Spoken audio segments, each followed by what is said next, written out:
Hello everyone. સપુષ્પી વનસ્પતિમાં પ્રજનનનું આપણું જે last point બાકી છે, લાસ્ટ સેશન બાકી છે, એની આપણે શરૂઆત કરીએ. આપણો પાર્ટ 3 જે છે એનું આપણે ડિસ્કશન કરીએ. ફર્સ્ટ તમારી સામે છે કૃત્રિમ સંવર્ધન. કૃત્રિમ સંવર્ધન એટલે શું, પહેલા તો આપણે એ સમજી લઈએ. જો મિત્રો આગળ હું તમને આ બાબતે સમજાવી ચૂક્યો છું કે કૃત્રિમ સંવર્ધન શું છે. મતલબ જ્યારે આપણે જે છે એ ખાદ્ય ઉન્નતીકરણની બધી વાતો કરતા હતા ત્યારે એમાં એમની એનિમલ હસબન્ડરીના અમુક પોઈન્ટ્સ જે આપણે એક્સપ્લેન કરેલા હતા એમાં મેં આ વસ્તુ તમને બહુ ક્લિયર સમજાવી હતી. એમાં મેં તમને જે છે હાઇબ્રિડાઇઝેશન એટલે કે સંકરણ વિશે વાત કરી હતી. તો અહીંયા આપણે કંઈક આજ ડિસ્કશન કરવાની છે. કૃત્રિમ સંવર્ધન કોને કહી શકાય? ઇમેસ્ક્યુલેશન જેને આપણે કહીએ છીએ વંધીકરણ. હવે અહીંયા કેવું થાય છે મિત્રો કે એક પુષ્પ છે જે દ્વિલિંગી છે. હવે ઓબ્વિયસ વસ્તુ છે કે પુષ્પ દ્વિલિંગી હશે તો પોતે પોતાની રીતે જે છે એ સ્વફલનની પ્રક્રિયા કરી શકે એમ છે, પણ આપણે ફરજિયાતપણે એમની પાસે પરફલન જ કરાવવું છે. મતલબ આપણે એની પાસે પરપરાગનયન જ કરાવવું છે. તો આપણે શું કરશું? તો આપણે શું કરીએ છીએ, તો ફર્સ્ટ ઇમેસ્ક્યુલેશન સમજી રાખીએ આપણે. વંધીકરણ કોને કહેવાય? જો માદા વનસ્પતિ દ્વિલિંગી પુષ્પ ધરાવતી હોય તો ચીપિયાની મદદથી પરાગાશયના સ્ફોટન પહેલા પરાગાશયની ચીપિયાની મદદ વડે દૂર કરવામાં આવે છે. આ પ્રક્રિયાને ઇમેસ્ક્યુલેશન કહેવાય છે. જો સમજી રાખો શું કીધું. આ જ પ્રક્રિયા મેન્ડલે વટાણાના છોડ માટે ઉપયોગમાં લીધી હતી અને એમણે જે છે એ વટાણાના છોડનું ઇમેસ્ક્યુલેશન કરાવ્યું. ઇમેસ્ક્યુલેશન કર્યું એટલે શું કરવું? એને ચીપિયાની મદદ વડે જે છે એ પરાગાશય આખું દૂર કરી દીધું. ફરજિયાતપણે એનું પરફલન જે છે એ હવે કરાવવું પડે. તો આ જે પ્રક્રિયા થાય છે આખી એને આપણે લોકો ઇમેસ્ક્યુલેશન કહીએ છીએ, વંધીકરણ. એટલે કે આપણે શું કરીએ છીએ, ચીપિયા દ્વારા એમાંથી જે પરાગાશય જે છે આખું દૂર કરીએ છીએ. ખાસ એને આપણે કહેવામાં આવશે ઇમેસ્ક્યુલેશન. બીજું કીધું છે બેગિંગ. જો હવે ઇમેસ્ક્યુલેશન કરો. ઇમેસ્ક્યુલેશન આપણે કયા પુષ્પનું કરીએ છીએ મિત્રો? આપણે ઇમેસ્ક્યુલેશન એ જ પુષ્પનું કરીએ છીએ કે જે દ્વિલિંગી છે. તો દ્વિલિંગી પુષ્પનું ઇમેસ્ક્યુલેશન કરીને જ્યારે તમે એમાંથી પરાગાશય દૂર કરો છો એટલે પોતાની જ પરાગરજ વડે ફલન થવાની જે એના ચાન્સીસ છે એ એકદમ હવે 0 થઈ જાય છે. હવે આપણે એની પાસે પરફલન કરાવવું છે. પણ હવે જરાક એટલું વિચારો કે આપણે પ્રક્રિયા કરતા હતા શું કામ? કારણ કે આપણે આપણી ઈચ્છિત પરાગરજ જે છે ને એને ત્યાં ટ્રાન્સફર કરવા માંગતા હતા. હવે આપણે આપણી ઈચ્છિત પરાગરજ ટ્રાન્સફર જો કરવા માંગતા હોઈએ તો જો આપણે આપણું જે પરાગાસન હોય એને ખુલ્લું રાખીએ તો ગમે તે પરાગરજ ત્યાં આવીને બેસી જવાની છે. તો આપણે એ કોઈ પણ પરાગરજ ત્યાં આવીને ન બેસી જાય એનું ખાસ ધ્યાન રાખવા માટે આપણે લોકો હવે બેગિંગ કરશું. એટલે કે તમે ઓલરેડી શું કર્યું છે તો કે ઇમેસ્ક્યુલેશન દ્વારા પુંકેસરો દૂર કરી દીધા છે. હવે પુંકેસરો દૂર કરી દીધા પછી હવે એમાં ખાલી માત્ર શું વધ્યા છે તો કે સ્ત્રી કેસર. તો આ બધા સ્ત્રી કેસરોને આપણે કોથળી ચડાવી દેવાની છે. એ કોથળી ચડાવી દેવાની જે પ્રક્રિયા છે ને એને બેગિંગ કહેવાશે. બેગિંગ. ઇમેસ્ક્યુલેશન કરેલા પુષ્પને કોથળી ચડાવવામાં આવે છે જે મીણિયા કાગળની બનેલી હશે. મીણિયા કાગળની એટલા માટે બનેલી હશે કારણ કે બીજી બહારની કોઈ પણ પરાગરજ એક તરફ આવે તો એના ઉપર ચોંટી જશે. બરોબર છે? એ પરાગાસન પર નહીં બેસી શકે. એ બેરિયર તરીકે વચ્ચે આપણી જે આ કોથળી છે એ કામ કરશે. આવી રીતે તે અસંગત પરાગને રોકે છે. અને ખાસ અહીંયા આપણને થર્ડ પોઈન્ટ તમે જોશો સ્ક્રીન પર કીધું છે કે પરાગાસન ગ્રહણશીલ બનતા હવે આપણે ઈચ્છિત પરાગરજોને છાંટીએ છીએ. મતલબ જ્યારે પરાગાસન ગ્રહણશીલ બને એટલે આપણી જે કઈ ઈચ્છિત પરાગરજોને આપણે એના પર ટ્રાન્સફર કરી દઈએ અને આપણી ઈચ્છિત પરાગરજો ટ્રાન્સફર કરવાથી હવે આપણે જે છે એ ફલનની પ્રક્રિયા પૂરી કરી શકીએ છીએ. તો આ વાત થઈ કુલ કૃત્રિમ સંવર્ધનની. એટલે કે ઇમેસ્ક્યુલેશન કોને કહી શકાય અને બેગિંગ કોને કહી શકાય એ ખાસ સમજો. બંને વસ્તુ જે તમને કીધી છે તમારી સ્ક્રીન પર જે છે આ બંને વિશે હું તમને આકૃતિ સહિત સમજાવી દઉં એટલે તમને થોડુંક વધારે ક્લિયર ખ્યાલ આવશે. ચલો, તમારી સ્ક્રીન પર તમને ફિગર દેખાઈ રહી છે. ફિગર જોતા તમને એટલો ખ્યાલ આવશે. ખાસ જુઓ તો ફિગરમાં તમને ખ્યાલ આવશે કે આ સાઈડ તમે જુઓ છો, અહીંયા તમારી જે લેફ્ટ સાઈડ તમે જોઈ રહ્યા છો તો જુઓ આ જે છે ચીપિયો છે, ફોર્સેપ છે. બરોબર? અને જેના વડે આ જે તમે જોઈ રહ્યા છો સ્ક્રીન ઉપર આ શું છે તો કે આ આપણી જે ટૂંકમાં પ્રક્રિયા દ્વારા શું કરવામાં આવે છે, ઇમેસ્ક્યુલેશન દ્વારા આપણે અત્યારે હાલ પુંકેસરને દૂર કરી રહ્યા છીએ. બરોબર છે? પુંકેસર દૂર કરી રહ્યા છે. જમણી બાજુ તમે જુઓ તો આ જે છે તમને દેખાય છે, આ તમને જે દેખાય છે આ બેગ છે. બરોબર છે? આ શું છે? બેગ છે. આ જે મેં બી કરેલો છે બેગ છે. એ બેગ જો ચડાવી દીધેલી છે અહીંયાથી જે છે એને નોટ કરી દીધી છે, મતલબ બાંધી દીધી છે. શું કામ આવું કરવામાં આવેલું છે? કારણ કે હવે આપણે બહારની પરાગરજો જે છે એ અહીંયા બેસી ના જાય, એનું ખાસ ધ્યાન રાખવાનું છે. તો આ ફિગર ઉપરથી તમને ક્લિયર ખ્યાલ આવશે કે ઇમેસ્ક્યુલેશન શું છે અને બેગિંગ શું છે. સમજો ખાસ મિત્રો, બંને વચ્ચે ડિફરન્સ, ઇમેસ્ક્યુલેશન અને બેગિંગ બંને પ્રક્રિયા આપણે કૃત્રિમ સંકરણની અંદર ઉપયોગમાં લઈએ છીએ. નેક્સ્ટ આપણે વાત કરીએ હવે. ઓકે, ચલો હવે આપણે વાત કરવી છે બેવડા ફલનની. મેં ગઈકાલે તમને જ્યારે માદા ભ્રૂણપોટના વિકાસની વાત કરી હતી ત્યારે મેં તમને એટલું કીધું હતું કે કેટલીક બાબતો જે છે એ તમને ખ્યાલ હશે તો અને માત્ર તો જ આપણે જે છે વધારે ડિટેલમાં બેવડું ફલન સમજી શકશું. હવે આપણી સ્ક્રીન ઉપર જે વાત છે એના પહેલા થોડીક હું તમને પૂર્વ ભૂમિકા આપી દઉં. આગળ જે આપણે ડિસ્કશન કરી હતી ને એની મેં આગળ જે ડિસ્કશન કરી હતી એમાં મેં તમને એવું કીધું હતું કે જે વિકાસ પામતી પરાગનલિકા છે, મેં ગઈકાલે આવી એક તમને વિકાસ પામતી પરાગનલિકા બતાડી અને મેં એમાં તમને એ પણ કીધું હતું કે આવી જે વિકાસ પામતી પરાગનલિકા છે એમાં આ રીતે આપણને જે છે એ ટોટલ એક અને આ અહીંયા બીજો બે નરજન્યુ જોવા મળશે. આવી વાત થઈ હતી, બરોબર છે? બે નરજન્યુઓ. ચલો તો અહીંયા સમજીએ આ બે નરજન્યુઓ હવે શું કરવાના છે. અહીંયા તમે સ્ક્રીન પર જુઓ તો તમને ફર્સ્ટ અહીંયા વાત કરી છે કે બે નરજન્યુ જે પરાગનલિકામાં હતા જે મેં અહીંયા દેખાડેલા, જુઓ આ એક અને આ બે નરજન્યુ જે છે એ બે પૈકી એક નરજન્યુ જે છે એ બે માંથી એક સહાયક કોષના કોષ રસમાં મુક્ત થશે. હવે આપણે જૂની વાત યાદ કરી લઈએ મિત્રો. તમને ખ્યાલ હશે 7 કોષીય અને 8 કોષ કેન્દ્રીય અવસ્થા જાણીએ તો આ આપણી પાસે જે છે આપણો પહેલો સહાયક કોષ છે, અંડછિદ્ર તરફનો આ બીજો સહાયક કોષ છે અને આ વચ્ચે આપણો અંડકોષ છે. એક નરજન્યુ અહીંયા દાખલ થશે. નરજન્યુ દાખલ છે ને એ બે માંથી કોઈ પણ એક આ બાજુથી અથવા તો આ બાજુથી કોઈ પણ બે માંથી એક સહાયક કોષ બાજુથી દાખલ થશે. સહાયક કોષ બાજુથી દાખલ થાય ને એ પહેલા એ બાજુના જે સહાયક કોષ છે ને વિઘટિત થઈ જશે. હવે ઘણીવાર કેવું થાય કે આ સહાયક કોષો વિઘટિત થાય એટલે ત્યાં ખાલી જગ્યા પડે. આ જે ખાલી જગ્યા પડે ને એને એક્સ બોડી નામ આપવામાં આવે છે. ખાસ યાદ રાખજો મિત્રો, એને એક્સ બોડી એવું આપવામાં આવે છે. હવે કેવું થશે કે અહીંયા એક નરજન્યુ મુક્ત થશે અને એ નરજન્યુ જે છે અહીંયા ફલન કરી દેશે.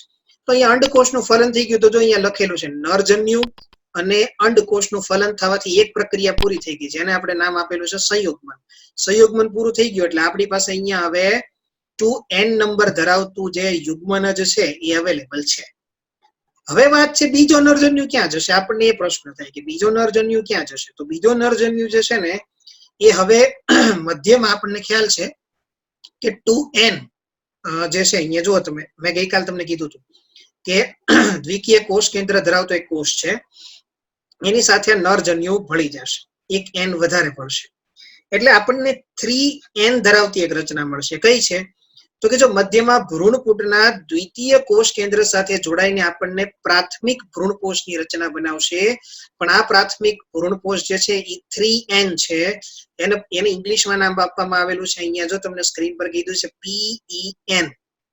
PEN એટલે કે પ્રાઇમરી એન્ડોસ્પર્મિક ન્યુક્લિયસ. તો આ વસ્તુ શું છે? PEN પ્રાઇમરી એન્ડોસ્પર્મ ન્યુક્લિયસ જે છે એની સાથે જોડાઈ જશે, બરોબર છે? 3n રચના બનાવશે. એટલે આપણે અહીંયા બે નરજન્યુ જે છે એને એક જગ્યાએ અહીંયા ફલન કર્યું, બરોબર છે? એક આ ફલન કર્યું અને એક અહીંયા ફલન કર્યું. ફલન બે જગ્યાએ કરતા હોવાથી ઘટનાને નામ આપવામાં આવે છે બેવડું ફલન. શું કહેવામાં આવે છે આને? બેવડું ફલન. બે જગ્યા પર ફલન થાય છે એટલે. તો હવે અહીંયા તમે જુઓ કે એક તમને સંયુગ્મન અને એક ત્રિકીય જોડાણ બે રચનાઓ મળી એટલે બે ફલન થયા એટલે નામ આપી દીધું છે આપણે બેવડું ફલન. હવે જે આપણો PEN છે જે ત્રિકીય ભ્રૂણકોષની વાત કરી છે આપણે, ત્રિકીય રચના જે વાત કરી છે એમાંથી આગળ આપણને ભ્રૂણકોષ વિકાસ પામતો જોવા મળશે અને યુગ્મનજમાંથી આગળ જે છે એ ભ્રૂણ વિકસશે. ભ્રૂણ અને ભ્રૂણકોષ વચ્ચે શું સંબંધ છે સમજી લેજો ખાસ. ભ્રૂણ જે છે એ ભ્રૂણ પોતે જ્યારે વિકાસ પામવાનું શરૂઆત કરે એ દરમિયાન એને પોષણ આપવાનું કાર્ય જે છે ને ભ્રૂણકોષ કરતું હોય છે. હવે એને પોષણ આપવાનું કાર્ય ભ્રૂણકોષ કરે એટલે એક વસ્તુ આપણે ખાસ સમજવી અહીંયા જરૂરી છે કે જ્યારે બીજની અંદર ભ્રૂણકોષ હાજર હોય ને તો એને ભ્રૂણપોષી બીજ કહેવાય, પણ એની અંદર ગેરહાજર હોય ને તો એને અભ્રૂણપોષી બીજ કહેવાય. આ ખાસ સમજો. કેટલાક બીજ એવા હોય કે જે બીજની અંદર એની પુખ્તતાએ પહોંચતા પહેલા જ એના અંદર ભ્રૂણકોષ વપરાઈ જાય, ખવાઈ જાય, મતલબ ભ્રૂણનું નિર્માણ થાય ત્યાં સુધી બધું પૂરું થઈ ગયું. માટે આવા બીજને અભ્રૂણપોષી બીજ કહેવાય. અને જેની અંદર ભ્રૂણ હાજર હોય એને આપણે જે છે કેવું કહેશું, ભ્રૂણપોષ હાજર હોય, સોરી, એને આપણે કહીએ છીએ ભ્રૂણપોષી બીજ. તમારી રાઈટ સાઈડ ફિગર દેખાય છે, અહીંયા બે શબ્દો લખેલા છે મિત્રો, ખાસ સમજો. અહીંયા જો તમને કીધું છે કે સહાયક કોષ વિઘટિત થઈ જાય છે, હું ઓલરેડી તમને આ વાત આગળ સમજાવી ચુક્યો છું. પછી અહીંયા ફલિતાંડ આવી ગયો, જો 2n આવી ગયો મિત્રો, ખાસ સમજો. એક અંડકોષ અને એક આપણો નરજન્યો 2n થઈ ગયા, બરોબર છે. અહીંયા તમને જે છે એ પ્રાથમિક ભ્રૂણપોષ કોષ હતો અને એમાં અહીંયા 3n PEN મેં કીધું, પ્રાઇમરી એન્ડોસ્પર્મ ન્યુક્લિયસ જે છે, બરોબર ને, અહીંયા ઓલરેડી 2n હતું. અહીંયા આપણે જાણીએ છીએ કે ઓલરેડી 2n હતું અને એની સાથે ભેગું મળીને આપણને શું થયું છે તો કે એક n એડ થયું છે, એની અંદર એક n એડ થયું છે, એટલે 3n ત્યાં થઈ ગયું છે, બરોબર છે. અને અહીંયા આ બાજુ તમે જોશો તો વિઘટનીય પ્રતિધ્રુવીય કોષો આપેલા છે. તો આ રીતે મિત્રો આખે આખું બેવડા ફલનની પ્રક્રિયા જે છે એ આપણને સપુષ્પી વનસ્પતિની અંદર જોવા મળે છે. સપુષ્પી વનસ્પતિઓ જે હોય, ખાસ કરીને આવૃત બીજધારી વનસ્પતિ જે છે સપુષ્પી વનસ્પતિ, એનું આ એક આગવું લક્ષણ છે બેવડું ફલન. બેવડું ફલનમાં ખાસ બધી બાબતો મેં જે અહીંયા સ્ક્રીન પર તમને સમજાવી છે, યાદ રાખજો મિત્રો કે શું કહેવા માંગે છે આખી પ્રક્રિયા, તમને વધારે ડિટેલમાં ક્લિયર થાય. બેવડા ફલન રિલેટેડ ઘણી બધી વસ્તુઓ પૂછે છે, જેમ કે 3n ધરાવતી રચના કઈ છે, તો આપણને ખ્યાલ આવવું જોઈએ PEN એટલે કે પ્રાથમિક જે આપણને કીધું છે ભ્રૂણપોષ કોષ, એ આપણને યાદ રહેવું જોઈએ. ખાસ આખી ઘટનાઓ જો તમને જરૂર લાગે તો ખાસ નોટબુકની અંદર એક વખત નોંધી લેજો, જેના લીધે તમને વધારે ક્લિયર થશે. આપણે આગળની વાત કરીએ હવે. આખી દુનિયા જ્યારે ઓનલાઈન થઈ રહી છે, નવી ટેકનોલોજી નવી લાઈફસ્ટાઈલ સાથે સંલગ્ન થઈ રહી છે અને વર્ક ફ્રોમ હોમ જ્યારે નોર્મલ બની રહ્યું છે, ત્યારે સ્ટડી ફ્રોમ હોમ શું એક સારો આઈડિયા નથી? લર્ન લિબર્ટીની નવી એપ, ગુજરાતની સૌથી પ્રતિષ્ઠિત વિશ્વસનીય કોચ અને માર્ગદર્શક લિબર્ટી કરિયર એકેડમી દ્વારા પ્રસ્તુત છે લર્ન એપ. અને આ એપ ખાસ કરીને ધોરણ 9 થી 12 ગુજરાતી અને ઇંગ્લિશ મીડિયમ તથા નીટ, JEE મેઇન અને ગુજસેટ જેવી સ્પર્ધાત્મક પરીક્ષાઓ માટે બનાવવામાં આવી છે. તો હવે લિબર્ટીની નવી લર્ન એપ ડાઉનલોડ કરીને આપ ક્યાંય પણ અને આપના અનુકૂળ સમયે અભ્યાસ કરી શકો છો. ઓકે, ભ્રૂણપોષની વાત કરવી છે.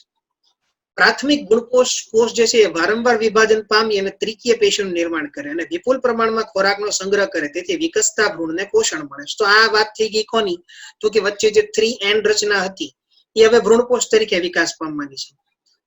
વિકાસનો સૌથી સામાન્ય પ્રકાર મુક્ત કોષ કેન્દ્રીય ભ્રૂણપોષ છે. મુક્ત કોષ કેન્દ્રીય, જેમ કે તમે ઉદાહરણ લઈ લો નાળિયેરનું પાણી અને આજુબાજુનો સફેદ માવો, હું તમને એક્ઝામ્પલ સમજાવું, ખ્યાલ આવશે.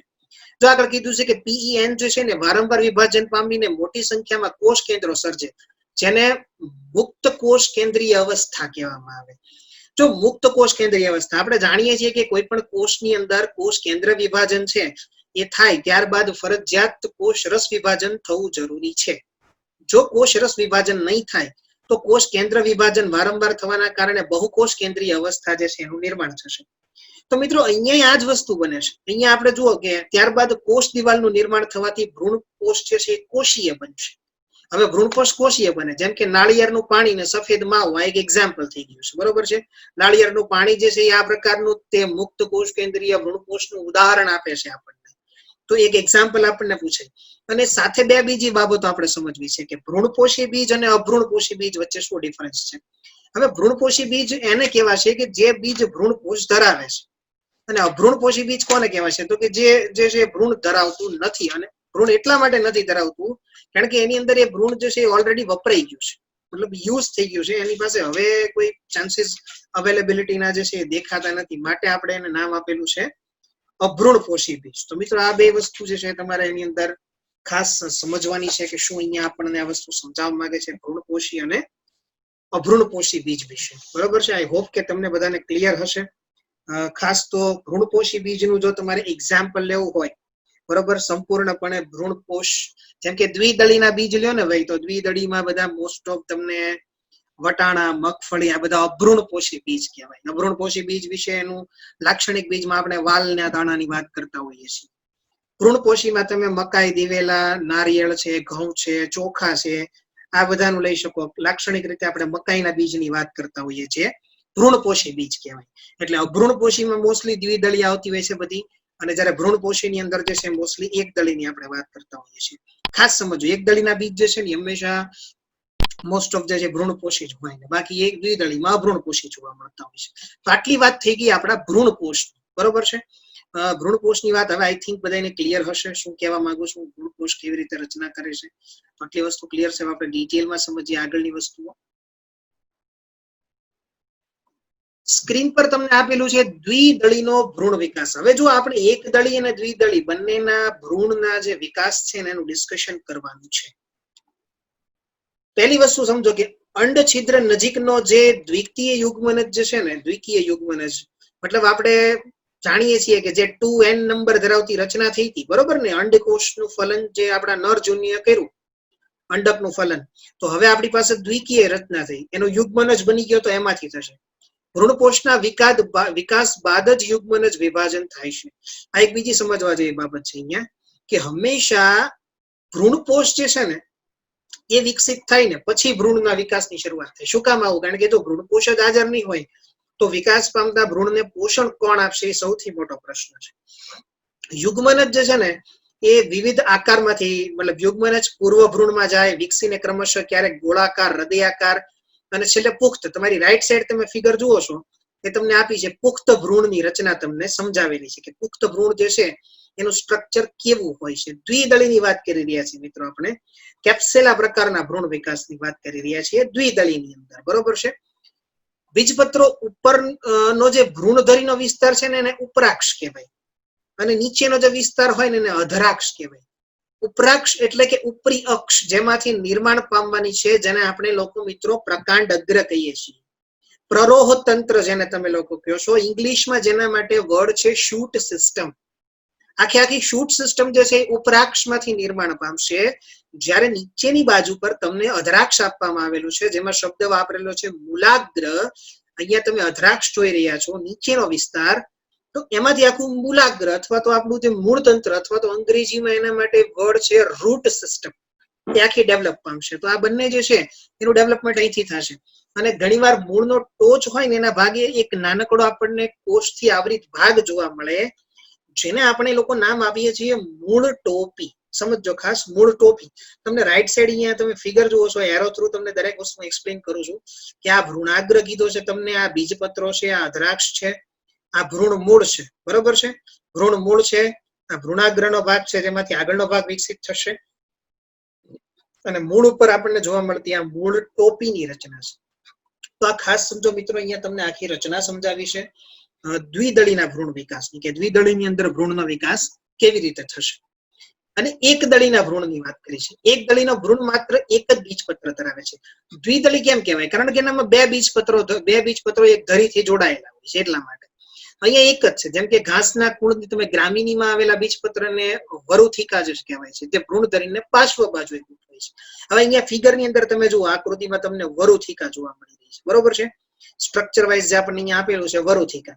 હવે અહીંયા તમે આ જોશો ને આકૃતિ મિત્રો, તો અહીંયા તમને ભ્રૂણાગ્ર ચોલ અને પ્રરોહાગ્ર, બરોબર છે. અહીંયા તમને જોવા મળે છે ઉપરી ભ્રૂણાવરણ, મતલબ જે આઉટર સાઈડ હશે, બહારની બાજુ પર હશે, એ ઉપરી ભ્રૂણાવરણ કહેશે. નીચે તમને ભ્રૂણમૂળ, મૂળટોપ અને ભ્રૂણમૂળ ચોલ. હવે ભ્રૂણાગ્ર જે છે ને એનું રક્ષણ ભ્રૂણાગ્ર ચોલ, અને ભ્રૂણ મૂળ જે છે ને એનું રક્ષણ ભ્રૂણમૂળ ચોલ કરશે. આ ખાસ સમજો. જ્યારે એક્સ્ટ્રામાં અહીંયા મૂળ ટોપીની બીજી તમને વાત કરવી છે. અહીંયા સ્ક્રીન પર જુઓ, કીધું કે ભ્રૂણધરીના નીચેના છેડે ભ્રૂણમૂળ આવેલ હોય છે, અને મૂળ ટોપ એક અવિભેદિત આવરણથી આવરિત હોય છે, જેને ભ્રૂણમૂળ ચોલ કહેવાશે. એટલે તમે જુઓ, ભ્રૂણમૂળ, એના ઉપર મૂળ ટોપ અને રક્ષણ કરતું ભ્રૂણમૂળ ચોલ. એવી જ રીતે અહીંયા તમે જુઓ તો ઉપર બીજું ભ્રૂણધરીનો વરુથિકાથી જોડાણનો ઉપરનો ભાગ છે ને ઉપરાક્ષ કહેવાશે, અને ઉપરાક્ષમાં તમે જુઓ તો પ્રરોહાગ્ર છે. આ જોડાણનો જે ભાગ છે, આ વરુથિકાના જોડાણનો જે ભાગ છે એનાથી ઉપર પ્રરોહાગ્ર, બરોબર છે. અને એનું રક્ષણ કરતું જે છે એ ભ્રૂણાગ્ર ચોલ. તો અહીંયા સમજો ખાસ, ભ્રૂણાગ્ર ચોલ, ભ્રૂણમૂળ, મૂળ ટોપી, ભ્રૂણમૂળ ચોલ, બરોબર છે. તો આટલી વસ્તુની વાત થઈ ગઈ એક દળીના ભ્રૂણ વિકાસ. હવે તમને ક્લિયર હોવું જોઈએ મિત્રો કે દ્વિદળીનો ભ્રૂણ વિકાસ અને એક દળીનો ભ્રૂણ વિકાસ કેવો છે. દ્વિદળીમાં બીજ અભ્રૂણપોષી હોય છે, એક દળીમાં બીજ ભ્રૂણપોષી હોય છે. પેલામાં ભ્રૂણપોષ બતાડેલું હતું, આમાં ભ્રૂણપોષની હાજરી નથી હોતી. અહીંયા ખાસ ભ્રૂણાગ્ર ચોલ, ભ્રૂણમૂળ ચોલની હાજરી જોવા મળે છે આપણને. એક દળીનો ભ્રૂણ વિકાસ એક્ઝામ્પલ આપેલું છે ઘાસના કુળનું. ત્યારે પેલામાં આપણે વાત કરી હતી વટાણા અથવા તો તમે વાલનું એક્ઝામ્પલ લઈ શકો છો. તો આટલી વાત આઈ થિંક તમને હવે ક્લિયર હશે. નેક્સ્ટ આપણે હવે ડિસ્કશન કરીએ આપણા પોઈન્ટની. બીજની વાત કરવી છે કે બીજ કોને કહેવાય. આવૃત બીજધારીમાં લિંગી પ્રજનનની અંતિમ નિપજ જે વધે ને એને બીજ કહેવાય. હવે બીજ તો ક્યાંથી બનવાનું છે આપણે જાણીએ છીએ, જે ફલન થયું છે મિત્રો એમાંથી જ બીજ બનવાનું છે, બરોબર. બીજ એટલે ફલિત અંડક અથવા તો ફલિત અંડક એટલે બીજ એવું કહી શકો, જેમાં તે ફળની અંદરની બાજુ પર હોય, બરોબર છે. કારણ કે બીજાશય જે છે આપણે જાણીએ છીએ ફલિત અંડકનું બીજમાં અને બીજાશયનું ફળમાં, આવું તમને સમજાવી ચૂક્યો છું. બીજાશયનું ફળમાં રૂપાંતરણ થશે તો સ્વાભાવિક છે કે એની અંદર જ હશે.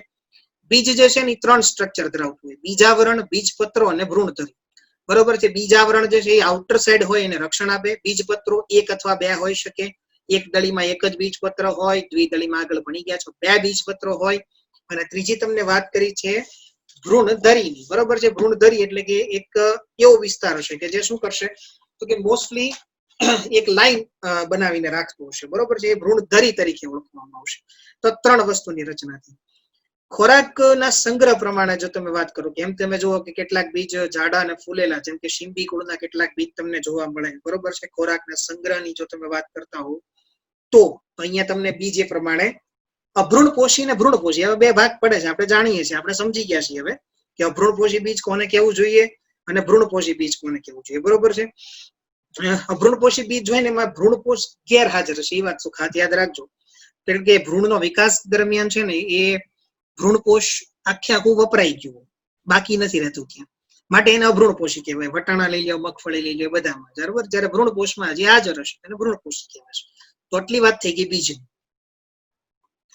બીજ સુષુપ્તતા કોને કહેવાય? જો બીજ સુષુપ્તતા માટે બહુ સરસ વાત તમને કરું કે તમામ પ્રકારની આંતરિક અને બાહ્ય પરિસ્થિતિઓ જે છે ને એ અવેલેબલ હોય, પ્રોપર સારામાં સારી હોય, છતાં બીજનું અંકુરણ ના થાય તો આપણે એમ કહી શકીએ કે બીજ સુષુપ્ત અવસ્થામાં છે.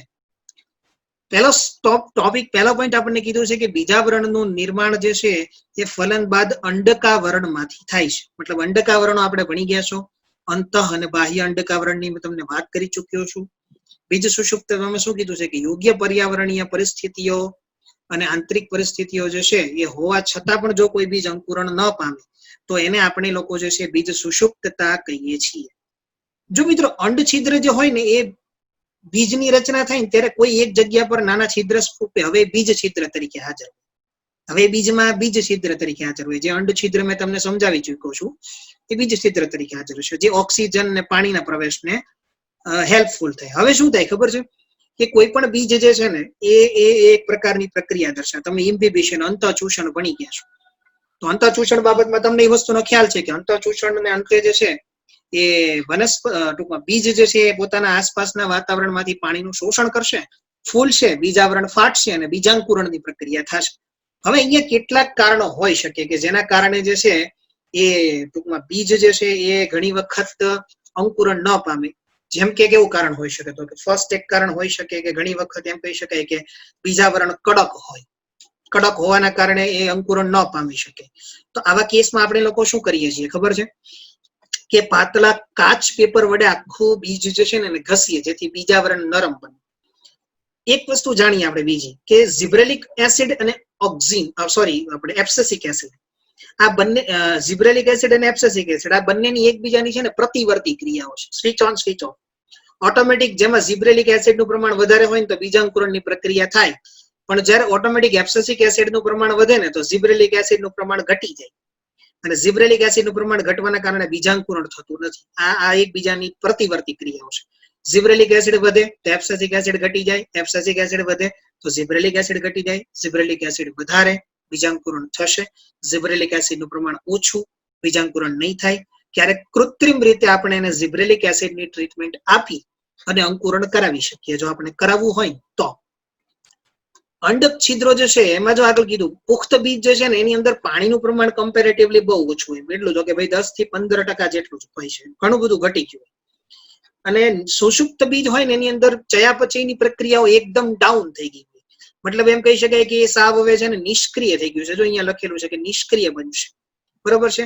મતલબ એની અંદર હવે સુષુપ્તતા આવી ગઈ છે. તો કોઈને કોઈ કારણથી કુદરતી રીતે ઘણી વખત અંદરથી જ રાસાયણિક અંતઃસ્ત્રાવો જે છે એના ચેન્જીસ આવે ને ઓટોમેટિક બીજ જે છે ફરીથી અંકુરિત થવા માંડે.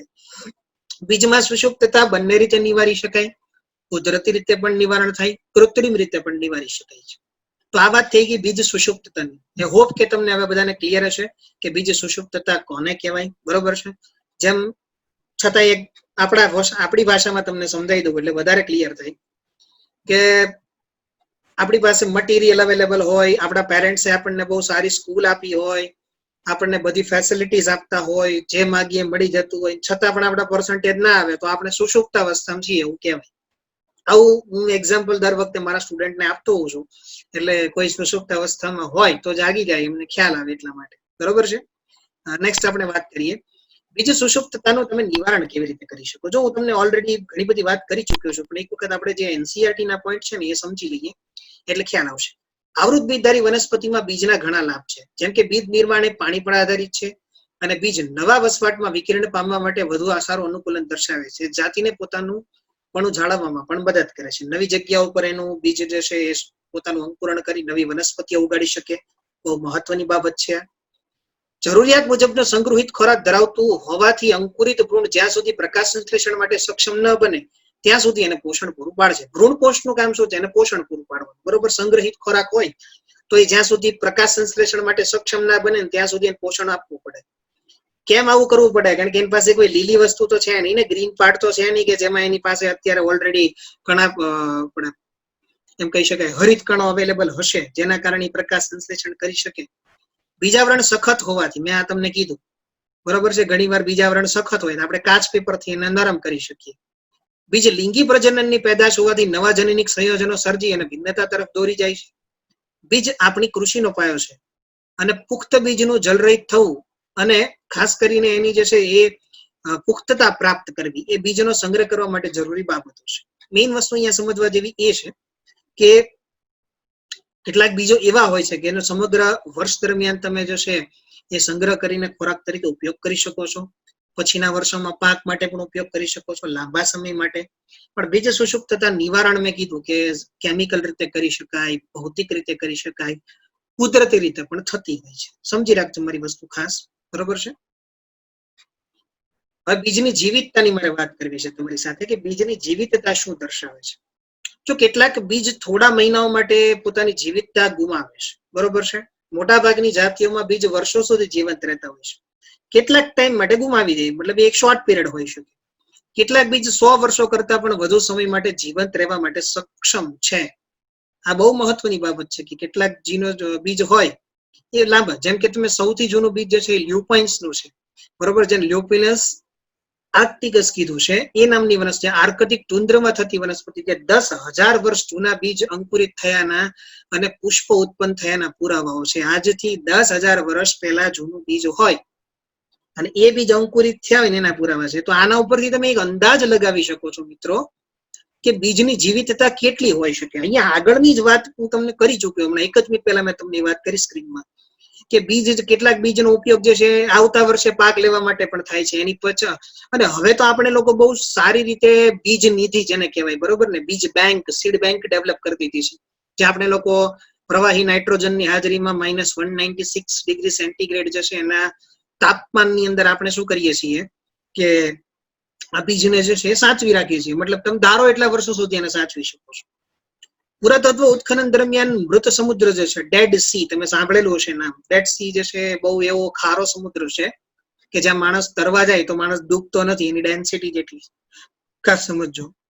રાજા હેરોડના મહેલમાંથી જે ખજૂરીના 2000 વર્ષ જૂના જીવંત બીજ પ્રાપ્ત થયા ને એના પણ આપણને પુરાવાઓ મળેલા છે. મતલબ આના ઉપરથી એક્ઝામની દ્રષ્ટિએ કોઈ આપણને આવો પ્રશ્ન નથી પૂછવાનું કેટલા વર્ષ જૂના બીજ મળ્યા, એવું નીટમાં નથી પૂછાતું મિત્રો. પણ આ એક તમારા સામાન્ય નોલેજ માટે છે કે આના ઉપરથી તમને અંદાજ આવે કે બીજની જીવિતતા કેટલી હોઈ શકે, કેવી હોઈ શકે. એક સમજવા જેવી બાબત છે. તો આટલી વસ્તુ આપણને હવે ક્લિયર છે કે બીજ જીવિતતા શું કહે છે. ઓકે, ચલો ફળની વાત કરવી છે આપણી પાસે. સ્ક્રીન પર હવે ફળની વાત કરી છે. અંડક જે છે એનું બીજમાં ને બીજાશયનું ફળમાં રૂપાંતરણ થાય છે. આ વસ્તુ આપણે લોકો ભણી ગયા છીએ, આપણને ખ્યાલ છે. પ્રક્રિયા આખી જે છે ને કંઈક આવી રીતે થતી જોવા મળશે આપણને. હવે જુઓ અહીંયા કે તમને જે અંડક કીધું છે, અંડક અને બીજાશય, તો અંડકનું બીજમાં, બીજાશયનું ફળમાં, અને જે બીજાશયની દિવાલ હતી એ હવે આગળ જતા શું બની જશે? ફલાવરણ બની જશે. મતલબ એમાંથી જ આગળ જતા ફલાવરણનું નિર્માણ થવાનું છે. આ યાદ રાખજો મિત્રો, ખાસ ફલાવરણનું નિર્માણ થશે. અહીંયા તમે જુઓ તો અહીંયા તમને કીધું છે આ ફળ, બરોબર છે. માંસલ અને શુષ્ક બે પ્રકારના હોય છે. કે માંસલ એટલે કે જેની અંદર માસ ભેગો થયેલો હશે, અને કેટલાક શુષ્ક હોય. અહીંયા શુષ્ક નો મતલબ ડ્રાય થાય છે, પણ ડ્રાય નો મતલબ ક્યાંય આપણે સીધો ડ્રાયફ્રૂટ સાથે નથી જોડવાનો. ડ્રાયફ્રૂટ વાત સાચી છે, પણ પહેલા અહીંયા એ સિવાય બી કેટલાક ડ્રાયફ્રૂટ્સ છે. જેમ કે તમે ફિગર તમારી જુઓ, સોરી સ્ક્રીન પર જુઓ, તો રાઈ અને મગફળી. રાઈ અને મગફળી એ મિત્રો એક પ્રકારના શુષ્ક ફળ કહેવાય.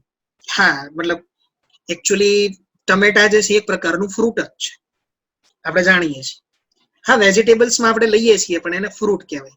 એક જોક્સ છે, કદાચ તમે સાંભળ્યો હશે, કે તમારી પાસે નોલેજ હોવું જરૂરી છે કે ટમેટા જે છે એક પ્રકારનું ફ્રૂટ છે, પણ એનો મતલબ એવો નથી થતો કે એને તમે ફ્રૂટ સલાડમાં યુઝ કરો.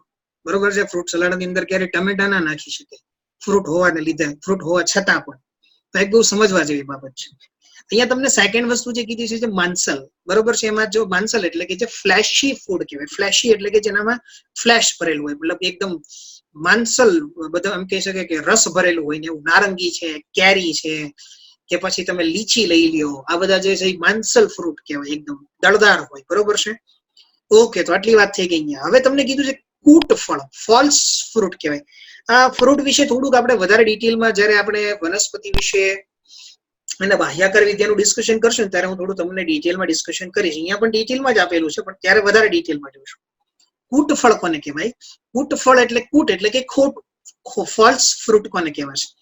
જો મિત્રો પુષ્પનો મતલબ ફ્રૂટનો નિયમ છે કે હંમેશા પુષ્પના કોઈ પણ ભાગ જે આપણે કહીએ, મતલબ જ્યારે ફલન થઈ જાય તો બીજાશય છે ને એ ભાગ, બીજાશય અંડકનું ફલન થાય, ફલન થઈ ગયા બાદ બીજાશય એઝ ઇટ ઇઝ રહેશે. બાકી બધા ચક્રો બધું ખરી પડશે, કારણ કે હવે એનું નિર્માણ શેમાં થવાનું છે? ફળમાં થવાનું છે. તો બાકી બધા ચક્રો હવે એમાંથી ખરી પડશે. આ શેમાં થાય ખબર છે? સત્ય ફળમાં થાય. કૂટ ફળમાં પુષ્પ સિવાયનો કોઈ પણ ભાગ હોય ને એમાંથી ફળ નિર્માણની પ્રક્રિયા થાય તો એને કહેવામાં આવે છે કૂટ ફળ. એક્ઝામ્પલ તમે લઈ શકો સફરજન, કાજુ અને સ્ટ્રોબેરી. કેમ? કારણ કે આ ત્રણેય એવું છે કે જેનું નિર્માણ છે ને મિત્રો પુષ્પાસનમાંથી થાય છે. પુષ્પાસનમાંથી થાય છે. જો પુષ્પાસન એકચ્યુઅલી આમ કહેવાય ફ્લાવર, પણ જેના પર ફ્લાવર ગોઠવાયેલું છે એનાથી વિરુદ્ધ એક ભાગ છે. તો પુષ્પાસનમાંથી થતું હોવાથી આપણે એને અલગ નામ આપીશું, બરોબર? કૂટ ફળ કહીશું, ફોલ્સ ફ્રૂટ કહીશું. સત્ય ફળ તો કે જે માત્ર બીજાશયમાંથી જ નિર્માણ પામતું હોય છે, વિકાસ પામતું હોય છે. જેમ કે તમે વાલ લઈ લો, વટાણા લઈ લો. હવે કેટલાક ફ્રૂટ આપણે એમ કહી શકીએ કે પાર્થેનોકાર્પિક છે, અફલિત છે. બરોબર? અફલિત એટલે કે જેમાં કોઈ પણ પ્રકારનું ફલન થતું નથી, વગર કોઈ પણ પ્રકારના ફલન થયે સીધું ફ્રૂટ બની જાય છે. ઉદાહરણ લઈએ આપણે કેળા. આ પ્રકારના ફળ જો કોઈ બીજમાંથી, બીજની એવી અંડકો ટૂંકમાં ફલન થઈને નથી થતા, તો બીજ નહીં હોય ને એવું કઈ હશે નહીં, તો એને બીજ વિહીન કહેવાશે. બરોબર? અને ખાસ કરીને વૃદ્ધિ અંતઃસ્ત્રાવો જે હોય ને, બરોબર, એનો વિકાસ પ્રેરીને આ પ્રકારના ફળોનો ગ્રોથ કરાવી શકાય. એક્ઝામ્પલ આપણને અહીંયા આપવામાં આવેલું છે કેળા. તમે જો કેળાનું એક્ઝામ્પલ લેશો તો કેળાની અંદર જે છે કોઈ બીજ હોતું નથી, આપણે જાણીએ છીએ. બરોબર છે? એ આપણને શું એક્સપ્લેન કરે છે કે એનો ગ્રોથ જે છે પાર્થેનોકાર્પિક. એનો મતલબ એવો બી નથી થતો કે બધા એવા ફ્રૂટ્સ કે જેની અંદર બીજ ના અવેલેબલ હોય બધા પાર્થેનોકાર્પિક હોય, પણ પાર્થેનોકાર્પિક ફ્રૂટ જે છે ને કમ્પેરેટિવલી ગ્રોથ કરાવવા ઈઝી પડે, સારા એનો, અને કોમર્શિયલી જો અવેલેબલ થતા હોય, મતલબ કોમર્શિયલી લોકોને વેચાતા હોય તો એનો ગ્રોથ બહુ સારી રીતે થઈ શકે, એમાંથી આવક બહુ સારી એવી થઈ શકતી હોય છે. બરોબર છે? તો આટલી વાત હતી ટોટલ તમારા ફ્રૂટની. ફળ કોને કહેવાય તમને સમજાવેલું છે સ્ક્રીન પર. આઈ હોપ કે તમને હવે એ વસ્તુ ક્લિયર હશે. ઓકે, ચલો તો હવે તમારે અસંયોગી જનનની વાત કરવાની છે કે અસંયોગી જનન આપણે કોને કહેશું. બરોબર છે? તો ફળ વિશેની વાત કરી ગયા આપણે, તો હવે આપણે અસંયોગી જનન વિશેની ચર્ચા કરીએ કે અસંયોગી જનન શું છે. જો બીજ એ ફલનની અંતિમ નિપજ છે. ફલન થાય તો આપણને બીજ મળવું જોઈએ. ઓકે, ચલો સમજી ગયા. ઘાસ અને એસ્ટેરેસી કુળમાં ફલન વગર જ બીજ નિર્માણ જો થાય ને તો આ ઘટનાને અસંયોગી જનન કહેવાય. હું તમને આગળ એક વસ્તુ આ સમજાવી ચૂક્યો છું. અસંયોગી જનનનો મતલબ જ એ થાય છે કે ફલન વગર નિર્માણ થવું. અને આવા જે કઈ નિર્માણ પામતા હોય ને એને અસંયોગ જ કહેવાય. અસંયોગ જ. બરોબર. ફલન વગરના ફળના નિર્માણને અફલિત ફળ વિકાસ કહેવાય છે. અને એક એવું અલિંગી પ્રજનનની પ્રક્રિયા છે જેમાં લિંગી પ્રજનનની કોપી કરવામાં આવે, નકલ થાય. બરોબર છે. જો અહીંયા તમને કીધું ખાસ કે આવામાં એક્ઝામ્પલ લેવા હોય તો કે જો અહીંયા કીધું કે ફલન વગર જેનું સીધું ભ્રૂણમાં વિકાસ થઈ જાય તો અહીંયા અર્ધીકરણ વગર દ્વિકીય અંડકોષનું નિર્માણ જે થતું હોય છે. મતલબ 2n નંબર યાદ કરો, મેં તમને મધમાખીમાં આ વસ્તુ સમજાવી હતી કે માદા 2n હોય તો એમાંથી આગળ ફલન બલન કઈ થતું નથી. બીજો અંડકોષ બીજો n નંબરનો જન્યુ મેળવી અને 2n બની જતું હોય છે. બરોબર. ડાયરેક્ટ 2n માંથી 2n બની જતું હોય છે. જ્યારે લીંબુ અને કેરી વગેરે પ્રદેહના કોષો વિભાજન પામી અને ભ્રૂણમાં પરિણમે છે. તો અહીંયા કોઈ પણ પ્રકારનું લિંગી પ્રજનન નહીં થાય. અહીંયા હંમેશા આ એક પ્રકારના અલિંગી પ્રજનનની જ વાત રહેશે. પણ અહીંયા જે મેથડ ફોલો કરવામાં આવે છે એ એકચ્યુઅલી એમ કહી શકાય આપણે કે લિંગી પ્રજનનની કોપી છે. માટે આપણે એને અહીંયા જે છે એવું એક સેન્ટેન્સ લખેલું છે કે અહીંયા લિંગી પ્રજનનની કોપી કરવામાં આવે છે. તો આ એક વસ્તુ આપણે અહીંયા ખાસ સમજવાની હતી. અસંયોગી જનન કોને કહેવાય?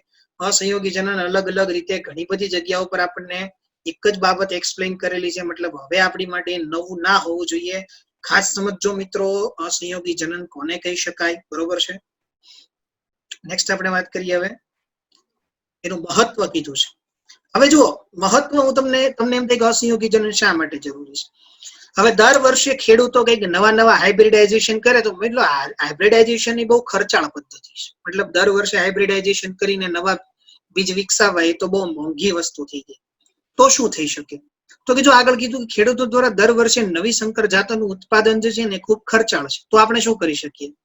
તો કે એક વખત કોઈ સંકર જાત આપણે વિકસાવી લીધી ત્યાર પછી એમાં અસંયોગી જનન દ્વારા જ આપણે નવી સંતતિનું નિર્માણ કરવાથી લક્ષણોનું જે છે એ વિશ્લેષણ નહીં થાય. મતલબ લક્ષણો ડાયવર્ટ નહીં થાય. તમે સંકર કરાવો તો કેટલાક લક્ષણો જતા રહે, કેટલાક નવા પણ આવે. અહીંયા સેમ પિતૃની કાર્બન કોપી જ રહેશે અને એમાં કોઈ ફેર, આનામાં ખર્ચ પણ ઓછો થાય. આમ કોમર્શિયલી તમે જોવા જાઓ તો ખેડૂતો માટે અસંયોગી જનનનું મહત્વ ખૂબ વધી જાય છે આ રીતે. તો આ એક બહુ સમજવા જેવી બાબત છે કે અસંયોગી જનનનું મહત્વ શું છે. અને એક આપણને કીધું છે બહુભ્રૂણતા. એના માટે ઇંગ્લિશમાં વર્ડ છે પોલીએમ્બ્રિયોન. હવે એક જ બીજમાં જો એક કરતા વધારે ભ્રૂણની હાજરી હોય ને તેને બહુભ્રૂણતા કહેવાય. આ એક ખાસ સમજી રાખજો મિત્રો કે બહુભ્રૂણતા એટલે શું? તો કે એક જ બીજ હોય અને એની અંદર જો આપણને એક કરતા વધારે ભ્રૂણની હાજરી જોવા મળે તો એના માટે આપણે વર્ડ યુઝ કરીએ છીએ બહુભ્રૂણતા. તમે એક્ઝામ્પલ લઈ લો કે ભાઈ નારંગીના ફળમાંથી જ્યારે તમે બીજ બહાર કાઢીને તેને દબાવો ને તો તમે એમાંથી વિવિધ કદ અને આકાર ધરાવતા ભ્રૂણ જે છે ને તમને જોવા મળશે, નાના. બરોબર. બહુ બધા આપણને સેટ જોવા મળે. તો એ વસ્તુ જે છે એ બહુભ્રૂણતા. નાના તમે જુઓ દબાવો તો અંદરથી સ્લાઇસીસ નીકળે છે. બરોબર. તો એ તમને દેખાય છે બહુભ્રૂણતા કહેવાય. પોલીએમ્બ્રિયોન. અને એમાં આપણને સેટ બી જોવા મળે છે. અને અસંયોગી જનન દ્વારા નિર્માણ પામેલ આ ભ્રૂણ જનનિક રીતે પિતૃઓની પ્રતિકૃતિ હોય છે. જેમાં પણ આ વસ્તુ થઈ હશે જનનિક રીતે શું હશે તો પિતૃઓની પ્રતિકૃતિ હશે, કોપી હશે. મતલબ એઝ ઇટ ઇઝ એના પિતૃઓ જેવા જ આપણે જોવા હશે. તો આ વાત થઈ ગઈ બહુભ્રૂણતાની, પોલીએમ્બ્રિયોની, જેને આપણે લોકો કહીએ છીએ. આઈ હોપ કે તમને બધાને આ વસ્તુ હવે ક્લિયર હશે. પ્રતિકૃતિ જે છે એટલે એને ક્લોન કહી શકાય મિત્રો. ક્લોન એટલે કે એને બીજી તમારી વધારે સરળ ભાષામાં જો તમે સમજવું હોય તો એને આપણે લોકો જે છે એ કાર્બન કોપી કહી શકીએ. Carbon copy.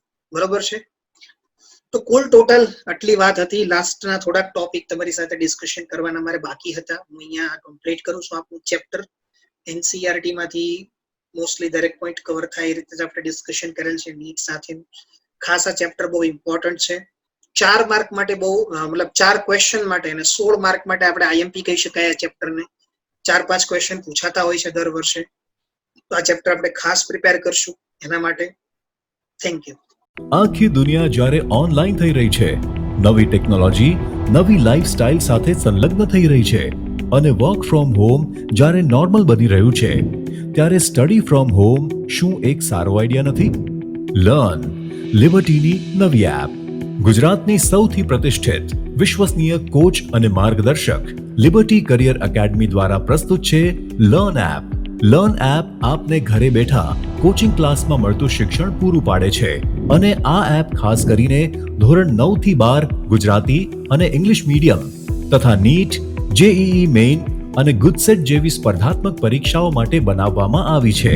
ઓનલાઈન કોર્સમાં જોડાવા માટે Google play સ્ટોરમાંથી learn app download કર્યા બાદ સૌપ્રથમ રજિસ્ટર કરવું, જેમાં તમારું ફૂલ name, email ID, mobile number તથા તમારો પાસવર્ડ સેટ કરવો.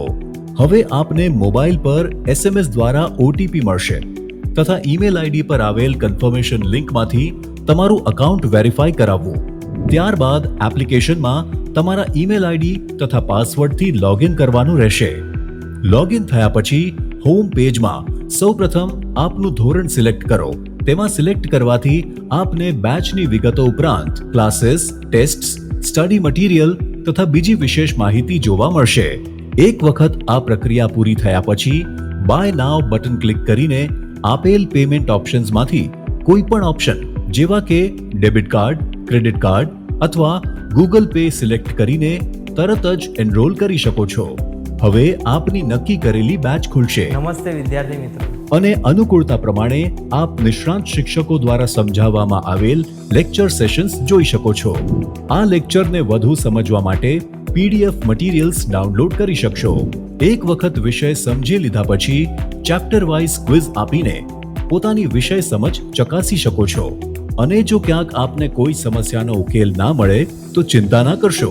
અમારા interactive live doubt solving સેશન્સમાં live chat box દ્વારા તમારી મૂંઝવણ તરત દૂર કરી શકો છો. તો હવે લિબર્ટીની નવી લર્ન એપ ડાઉનલોડ કરીને આપ ક્યાંય પણ અને આપના અનુકૂળ સમયે અભ્યાસ કરી શકો છો.